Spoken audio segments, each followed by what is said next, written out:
Hello and very very good evening to everyone. Agriculture teacher के syllabus में जो updated syllabus हमारे employment selection board के website पर आया, उसमें 2 से 3 ऐसे टॉपिक्स हैं जो बहुत न्यूली एडेड हैं। और उन सारे टॉपिक्स को इतने कम समय में बहुत ध्यान से पढ़ने की काफी ज्यादा जरूरत है उन सारे बच्चों को जो टारगेट कर रहे हैं कहीं ना कहीं कृषि शिक्षक बनना। सब्जेक्ट है बेटा बाल विकास एवं शिक्षा शास्त्र, और उसे 3 इकाइयों में बांटा गया है। अगर आप अपने सिलेबस को ढंग से देखेंगे, इकाई 1, इकाई 2 एवं इकाई 3। और ये जो आज का टॉपिक है, बहुत सोच समझ करके मैंने इकाई नंबर 3 के इस टॉपिक को उठाया है, जो कि मेरे हिसाब से एक ऐसा टॉपिक है जिसके बारे में आप सभी के लिए पढ़ना बेहद जरूरी है, क्योंकि आप सारे बच्चे टीचर्स बनने जा रहे हो और टीचर्स को तो टीचिंग मेथड का ज्ञान होना ही चाहिए। सो चलिए शुरू करते हैं। आज का जो हमारा टॉपिक होने वाला है, जैसा कि मैंने बता दिया, टीचिंग मेथड्स पढ़ेंगे हम। और जहां जहां पर हिंदी की जरूरत होगी, मैं बिल्कुल आपको हिंदी में भी शब्दों को यूज करते हुए बताऊंगी, सो दैट दोनों माध्यम वाले बच्चों को किसी तरह की कोई दिक्कत पढ़ने में ना जाए। और जैसा कि मैंने हमेशा कहा है कि मैं पीडीएफ नोट से बहुत rarest of the rarest case में पढ़ाती हूँ, ध्यान रखना। मुझे ना पसंद है कि मैं खुद एज अ टीचर पीडीएफ के सहारे पढ़ाते रहूं या प्रेजेंटेशंस के सहारे।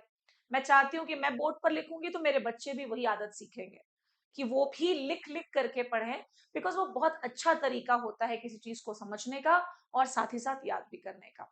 टीचिंग मेथड्स कह लो, टीचिंग स्ट्रैटेजीज कह लो, इसके अंदर कुछ बहुत इंपॉर्टेंट कॉन्सेप्ट्स हैं। चलिए पढ़ना शुरू करते हैं।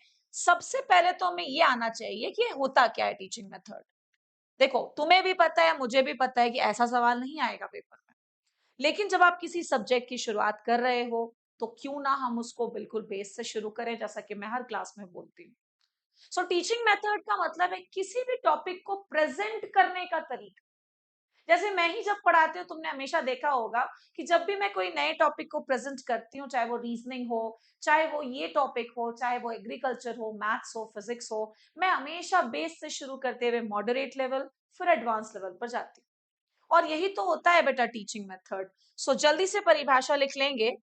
टीचिंग मेथड का मतलब है विच मेथड, कौन सा method, which method is adopted, कौन सा मेथड आपका टीचर एडॉप्ट कर रहा है, is adopted by a teacher, by a teacher to present a topic. किसी भी टॉपिक को बच्चों के समक्ष रखने के लिए शिक्षक किस मेथड को यूज करता है, उन सारे मेथड्स को हम इकट्ठा करके पढ़ते हैं टीचिंग मेथड्स के अंदर। So by a teacher to present a lesson कह लो, या फिर टॉपिक कह लो, या चैप्टर कह लो, आपको जो कहना है आप कह सकते हो। मैं फिर से कह रही हूँ, ये तुम्हारे सिर्फ समझ के लिए, इसको रटने की कोई जरूरत नहीं है, समझ लो। मैंने अभी हिंदी में भी बोला, इंग्लिश में लिखा दिया। आई होप आपको समझ में आ गया होगा। अब देखो आगे बढ़ते हैं। इसके बाद का जो टॉपिक है, जिसमें मैं क्लासिफिकेशन ऑफ टीचिंग मेथड्स को लिखवा रही हूँ, इनसे सवाल कम आता है, लेकिन विभिन्न प्रकार के जो मैं टीचिंग मेथड्स पढ़ाऊंगी, इसमें से काफी सारे क्वेश्चंस पेपर में पूछे जाते हैं। तो सबसे पहले टीचिंग मेथड के बाद हम लिख लेंगे इन टीचिंग मेथड्स का classification. I think agriculture students के लिए तो ये बेहद नया टॉपिक है। सो बहुत ढंग से इसको पढ़िएगा। 15 नंबर का ये टॉपिक है, और 15 नंबर कोई छोटे मोटे मार्क्स नहीं होते हैं बेटा। सो चलिए टीचिंग मेथड्स का वर्गीकरण करते हैं, क्लासिफिकेशन। इसके अंदर सबसे पहला है टेलिंग मेथड। टेलिंग मतलब क्या होता है? बोलना। जहां पर टीचर बोल बोल करके सामने वाली चीज को समझाएगा। टेलिंग मेथड का बाद होता है एक्टिविटी मेथड। एक्टिविटी का मतलब क्या है कि बच्चों को भी इन्वॉल्व करेगा टीचर, कि चलो भैया हम ये काम करके सीखते हैं, एक्टिविटी मेथड। और कौन सा मेथड होता है? Visual method. विजुअल मतलब किसी चीज को दिखा करके पढ़ाना, विजुअल मेथड। और कौन सा मेथड होता है? मेंटल मेथड, जहां पर आपका माइंड भी इन्वॉल्व होगा चीजों। अब ये चार के अंदर कौन कौन से टीचिंग मेथड्स इन्वॉल्व होते हैं, एक एक करके एटलीस्ट 1 से 2 एग्जाम्पल्स हम लोग यहाँ पर जरूर लिख लेंगे। आप भी बहुत सुंदर ढंग से अपने नोट्स को बनाइए, क्योंकि जब आपका नोट्स बहुत प्यारा और बहुत सुंदर लिखा होता है, तो उसको पढ़ने का और ज्यादा मन करता है। एटलीस्ट मेरे साथ तो ऐसा होता है, और आई थिंक बाकी लोगों के साथ भी ऐसा होता होगा। चलिए भाई टेलिंग मेथड पर आते हैं। टेल करना मतलब बोलना बेटा, बोलना होता है। इसके अंदर आएगा सबसे पहले लेक्चर मेथड। बिल्कुल, जब टीचर लेक्चर देता है तो टीचर लेक्चर ही देता है क्या? इसीलिए कहते भी हैं कि जो लेक्चर मेथड होता है पढ़ाने का, वो टीचर सेंटर्ड होता है, क्योंकि मुख्यतः उसमें टीचर ही बात कर रहा होता है। बच्चों को बोलने का मौका या तो बहुत कम या फिर नहीं मिलता है। आगे बढ़ेंगे इसके बाद इसी के अंदर हम एक दूसरे मेथड पर, जिसे हम कहते हैं डिस्कशन मेथड, ये भी टेलिंग मेथड के अंदर आता है। और इसके अंदर एक और तीसरा मेथड आता है जो हमारे दादी नानी जमाने से यूज करते आ रहे हैं, जिसे हम कहते हैं स्टोरी टेलिंग मेथड। किसी भी टॉपिक को समझाने के लिए अगर किसी कहानी की सहायता ली जाए तो उसे हम कह देते हैं स्टोरी टेलिंग मेथड।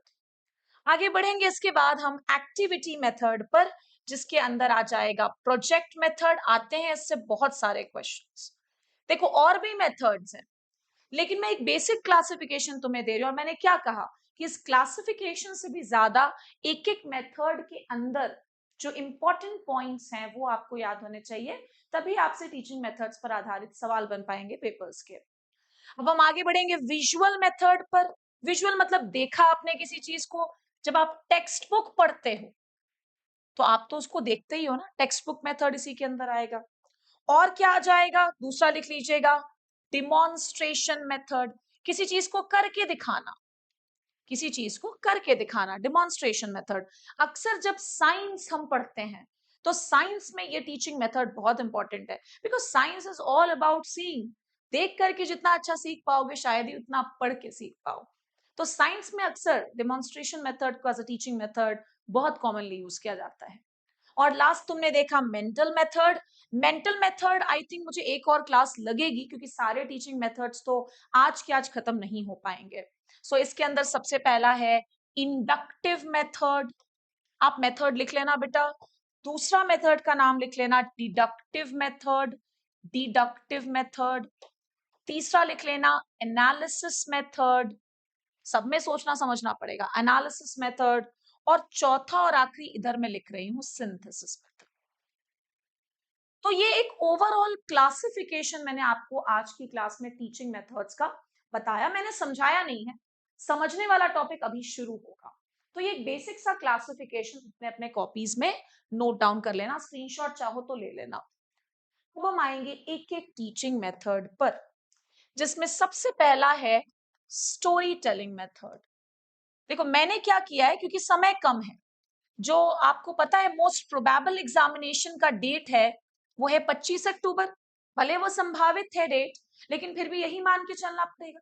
तो बेटा आप एक एक टॉपिक के अंदर अगर 10-10 लाइन 20-20 लाइन लिखोगे, या फिर आपको मैं ऐसा नोट्स पकड़ा दूं जिसमें एक एक टॉपिक के अंदर 20-20 लाइन है और वो सिर्फ तुम्हें याद करना है, तो तुम कैसे करोगे? इसलिए मैंने हर मेथड का उस पॉइंट को ही लिखाना डिसाइड किया है जो एग्जामिनेशन में आया हुआ है या आने के चांसेस है। और आपको मैं वादा करती हूँ कि इससे ज्यादा आपको पढ़ने की जरूरत नहीं पड़ेगी, आप पहले इतना पढ़िए बेटा। देखो इसमें तो नाम में ही समझ में आ रहा है स्टोरी टेलिंग। अक्सर टीचर्स ऐसा यूज करते हैं, और पुराने जमाने में दादी नानी स्टोरी बोलती थी तो याद करो आज तक वो स्टोरी याद रह जाता है। यही तो फायदा है स्टोरी टेलिंग मेथड का। तो नाम से समझ में आ गया, इसको हिंदी में क्या बोलते हैं, लिख लीजिएगा, कहानी कथन विधि। कहानी कथन विधि, कहानी कथन विधि। इससे एक बहुत बड़ा फायदा है कि जब आप स्टोरी बताते हैं बच्चों को, किसी टॉपिक को स्टोरी की मदद से समझाते हैं, तो आपको नहीं लगता बच्चा सोचने पर मजबूर होता है। इसलिए उसका इमेजिनेशन पावर जो होता है वो बहुत ज्यादा बढ़ता है। क्या बढ़ जाता है बेटा? Imagination power. मेरी कभी आदत नहीं रही है कि मैं ऑब्जेक्टिव एग्जाम की तैयारी में बच्चों को भर भर के लिखाऊं। जो मेन चीज है उस पर ध्यान दो, वो तुम्हें बहुत ज्यादा मदद करेगा एग्जाम को निकालने में। स्टोरी टेलिंग में अक्सर टीचर्स क्या करते हैं कि किसी महान लीडर का, किसी महान व्यक्ति की स्टोरी आकर के क्लास को सुनाते हैं। उससे बच्चा बहुत ज्यादा मोटिवेट होता है कि अरे यार मैं भी उसके जैसा बनूंगा, मैं भी उसके जैसी बनूंगी। स्टोरी टेलिंग मेथड में एक पॉइंट बस याद रख लेना कि इससे imagination power of the student बहुत ही ज्यादा क्या हो जाता है बेटा? इनहैंस हो जाता है। आगे बढ़ेंगे दूसरे मेथड पर, जो कि है टेक्स्ट बुक मेथड।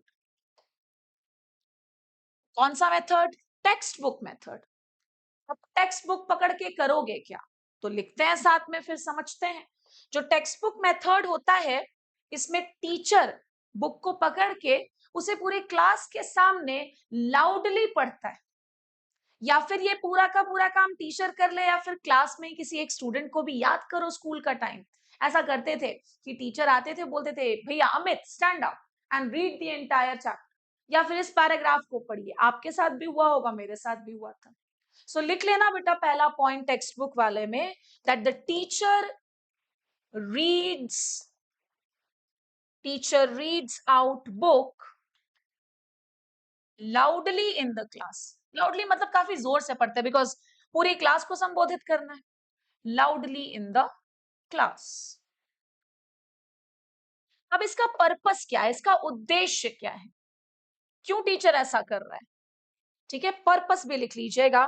पर्पस ये होता है कि जो स्टूडेंट्स हैं should have a command should have a command over the textbook। बिल्कुल सही, should have a command over the textbook। भाई टीचर आकर के जोर जोर से क्लास में टेक्स्ट बुक खोल करके चैप्टर को रीड आउट कर रहा है, या फिर किसी एक स्टूडेंट से करवा रहा है, तो उस केस में उद्देश्य यही होता है कि बच्चों का जो कमांड है, जो कंट्रोल है, टेक्स्ट बुक पर अच्छा आ जाए, उन्हें पता हो कि टेक्स्ट बुक में क्या लिखा है।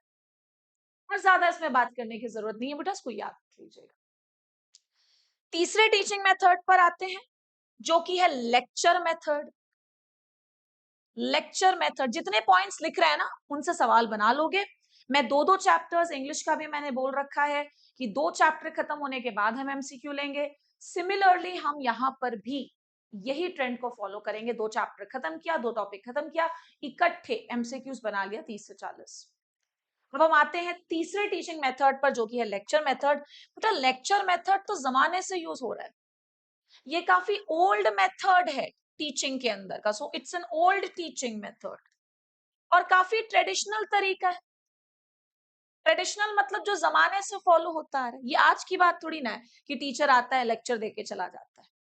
एक चीज जरूर याद रखना, ऐसे क्वेश्चंस आपको मिलेंगे कि ये जो मेथड होता है ये टीचर सेंटर्ड है। मैंने क्लास की शुरुआत में भी बोला, क्योंकि इसमें मेनली किसी चीज को पढ़ाने के दौरान टीचर का ही तो इन्वॉल्वमेंट है ना।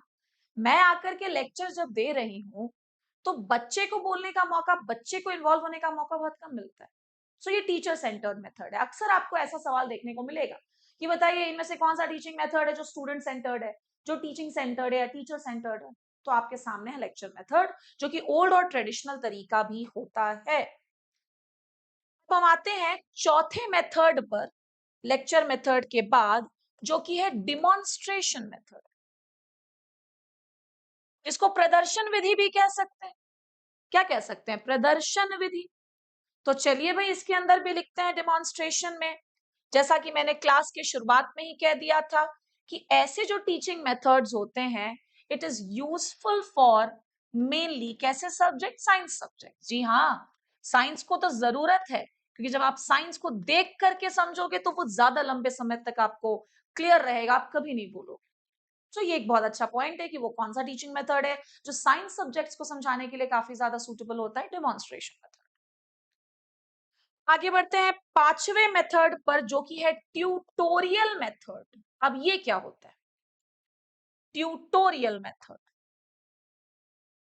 समझना ध्यान से, फिर मैं लिखाती हूँ। मान लो 50 बच्चों की क्लास है, तो 50 बच्चों की क्लास को ट्यूटोरियल मेथड के अंदर छोटे छोटे ग्रुप्स में बांट दिया जाता है। किस में बांट दिया जाता है? छोटे छोटे ग्रुप्स में बांट दिया जाता है। सो लिख लीजिएगा, class is divided into class is divided into homogeneous. Homogeneous का मतलब क्या है, मैं आपको समझाती हूँ। अभी पहले ही इंग्लिश की क्लास में मैंने समझाया भी था आज। होमो का मतलब होता है एक समान।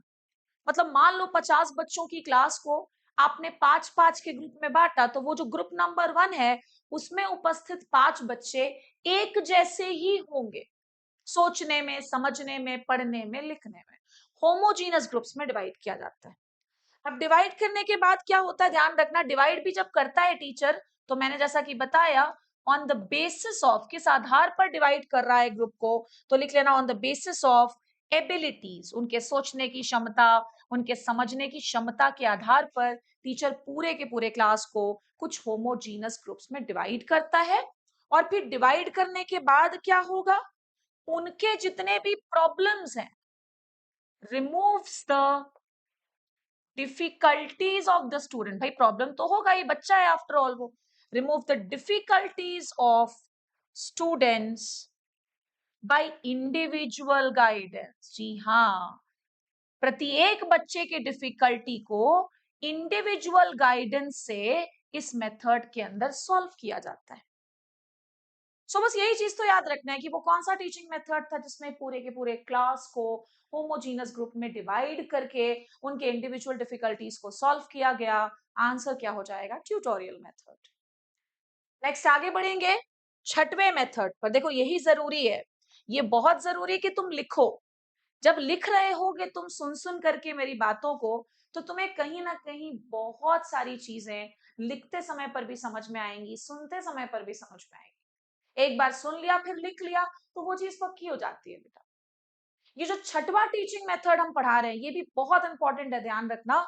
इसमें तो उस व्यक्ति का भी नाम पूछा जाता है जिन्होंने इस मेथड को कहीं ना कहीं इन्वेंट किया, इस मेथड का बहुत ज्यादा साथ दिया कि भाई ये भी एक टीचिंग मेथड होता है।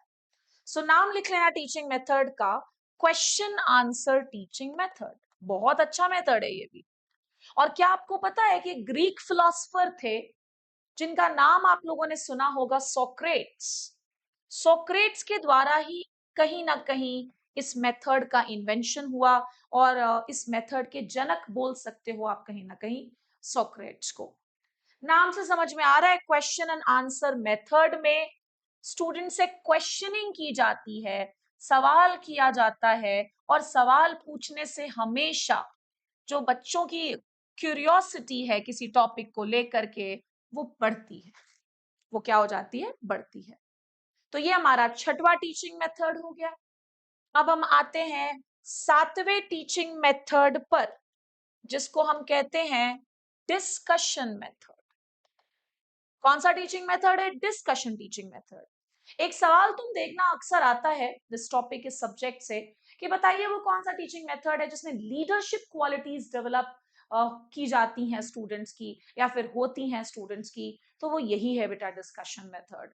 तो सबसे पहले आप इसी चीज को लिखिएगा कि डिस्कशन मेथड का वन ऑफ द मेजर उद्देश्य होता है development of leadership quality.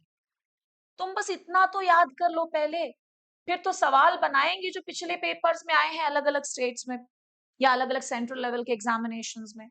Plus जो मेरे हिसाब से प्रिडिक्टेड क्वेश्चंस है मैं वो भी एमसीक्यूज प्रैक्टिस करवाऊंगी। लेकिन पहले कमांड लाइए टॉपिक पर, पहले आपको टॉपिक अच्छे से आना चाहिए, तभी आपसे बेटा सवाल कुछ बन पाएंगे, ध्यान रखिएगा। ठीक है, साथ ही साथ तुम चाहो तो ये भी लिख सकते हो, वैसे इतना जरूरी नहीं है, कि जब डिस्कशन होता है तो जो स्टूडेंट्स का एक्सप्रेशन है किसी टॉपिक को लेकर के, ये भी काफी ज्यादा बढ़ता है। ये ऊपर वाला एरो जब भी मैं बनाऊं मतलब बढ़ रहा है, नीचे वाला एरो मतलब घट रहा है। डिस्कशन मेथड, इतना आपको याद रखना है। आठवें मेथड पर आते हैं, ये भी बहुत ज्यादा पूछा जाता है, ह्यूरिस्टिक मेथड। कौन सा मेथड, ह्यूरिस्टिक, HEU है। इससे पहला सवाल आता है कि इसको देने वाले साइंटिस्ट कौन थे, तो इनका नाम लिख लीजिएगा, हेनरी आर्मस्ट्रॉन्ग। हेनरी आर्मस्ट्रॉन्ग, पहले तो ये लिख लो। एक सोक्रेट्स हमने पढ़ा क्वेश्चन आंसर वाले मेथड में, और एक यहां पर हम पढ़ रहे हैं हेनरी आर्मस्ट्रॉन्ग को जिन्होंने ह्यूरिस्टिक मेथड दिया। अब इसमें पता है क्या करते हैं, इसमें टीचर आता है और क्लास को कोई प्रॉब्लम देता है कि मान लीजिए मिल्क प्रोडक्शन कम क्यों है, प्रॉब्लम देगा टीचर। फिर बच्चों को हिंट भी देगा, कुछ क्लूज देगा उस प्रॉब्लम को सॉल्व करने के लिए। बच्चों को गाइड भी टीचर करेगा। समझ में आ रहा है ना हम क्या बोल रहे हैं। और उसके बाद बच्चों के अंदर इन्वेस्टिगेशन की फीलिंग को इंकरेज करेगा। भाई प्रॉब्लम मैंने तुम्हें दे दिया, हिंट भी दे दिया उसको सॉल्व करने का, तुम्हें गाइड भी मैं ही कर रही हूं, अब तुम पर छोड़ दिया कि चलो बताओ उसकी प्रॉब्लम का सोल्यूशन भी बताओ। तो ऐसे मेथड को हम कह देते हैं ह्यूरिस्टिक मेथड। सो लिख लीजिएगा, सबसे पहला, टीचर प्रोवाइड्स प्रॉब्लम। आए हम क्लास में, एक प्रॉब्लम दे दिया तुम्हें कि चलो भाई दिमाग लगाओ कि तुम कैसे सॉल्व करोगे इसको। साथ ही साथ टीचर सिर्फ इतना नहीं करेगा, टीचर क्लू भी दे देगा, बच्चे को हिंट भी देगा। हिंट तो देना पड़ेगा भाई, आखिर वो बच्चा है। और साथ ही साथ एक चीज और लिख लेना कि टीचर प्रोवाइड्स या guides the students. Teacher student को गाइड भी कर लेगा। और ये सब करने के बाद क्या होता है कि स्टूडेंट्स के बीच में इन्वेस्टिगेशन का जो प्रोसेस, जो जांच पड़ताल का प्रोसेस है, ये काफी ज्यादा इनकरेज होता है, इसको बढ़ावा मिलता है। ठीक है बेटा, सवाल बन जाएंगे, डोंट वरी। मैंने बार बार कहा है कि मैं लेके आऊंगी आप सभी के लिए क्वेश्चंस को भी। ये हमारा ह्यूरिस्टिक मेथड कंप्लीट होता है, जिसको हेनरी आर्मस्ट्रॉन्ग ने दिया था। आगे बढ़ते हैं 9वें मेथड पर, जो कि है रोल प्लेइंग मेथड। ये भी बड़ा अच्छा टॉपिक होता है। हम लोगों को याद आता है, मुझे याद आता है कि मैंने स्कूल में 7वीं 6वीं क्लास में हमारे टीचर ने ऐसा करवाया था। रोल प्लेइंग मेथड में किसी स्टूडेंट को ही बोलते हैं चलो भैया तुम आज का टीचर बन जाओ, होता था ना ऐसा। या फिर कोई स्टोरी तुम पढ़ रहे हो, उसके अंदर जो मुख्य कैरेक्टर है उसके जैसा बना दिया जाता है कि भैया चलो तुम मुख्य कैरेक्टर प्ले करो। ठीक है, तो रोल प्लेइंग मेथड समझ में आ गया, नाम से समझ में आ रहा है। लिख लीजिएगा, प्यूपिल। प्यूपिल मतलब भी बच्चा होता है या स्टूडेंट होता है। Pupil is asked to play the role, to play the role of teacher और कैरेक्टर ऑफ द स्टोरी, और कैरेक्टर ऑफ द स्टोरी। और इसी टीचिंग मेथड को हम कह देते हैं रोल प्लेइंग मेथड। रोल मतलब किसी की भूमिका आप प्ले कर रहे हो, काइंड ऑफ ड्रामा लाइक, है ना। आगे बढ़ेंगे हम इसके बाद 10वें टीचिंग मेथड पर। लिख लीजिएगा, 10वां टीचिंग मेथड जो होता है वो है ड्रिल मेथड। मैंने करीबन करीबन 17 या 18 या उससे ज्यादा ही चार्ट के रखे हैं। अब क्योंकि आज ये पहली क्लास है तो मैं नहीं चाहती कि मैं बहुत ज्यादा पढ़ा दूं तुम्हें, क्योंकि ऑलरेडी तुम्हें इसको पढ़ना है, याद करना। ड्रिल करना मतलब, कभी क्यों स्पोर्ट्स डे में ड्रिल करवाया करते थे, मॉक ड्रिल होता था एग्जाम में, आई मीन स्पोर्ट्स डे से एक दिन पहले, जहां पे प्रैक्टिस कराते थे। तो इसी से समझ लो कि जो ड्रिल मेथड होता है ना, इसमें students are asked to repeat a task. हाँ, बार बार उस काम को करो, ऐसा बोला जाता है स्टूडेंट को। जैसे मैथ्स के सम को बार बार सॉल्व करो, जो टेबल्स होते हैं उसको बार बार बोलो, स्पेलिंग्स को बार बार प्रैक्टिस करो लिख लिख करके। तो ये सब क्या होता है, ये ड्रिल मेथड। जहां पर एक काम को बार बार करने के लिए बोला जाता है तो उससे भी वो चीज और अच्छी हो जाती है। आई होप आपको टीचिंग मेथड्स की जो शुरुआत के 10 मेथड्स हैं वो समझ में आए होंगे। टीचिंग मेथड क्यों जरूरी है ये भी शायद आपको, क्योंकि आगे चल करके आप टीचर बनने वाले हो, आपको ये सारी चीजें समझ में बहुत अच्छे से आनी चाहिए, ताकि आप प्रैक्टिकल लाइफ में जब स्कूल में जाएं बच्चों को पढ़ाने तो इन सारी चीजों को यूज कर सके। नेक्स्ट के जो टीचिंग मेथड्स है वो मैं अगले क्लास में लेकर आऊंगी। That was all for today's session. Thank you everyone.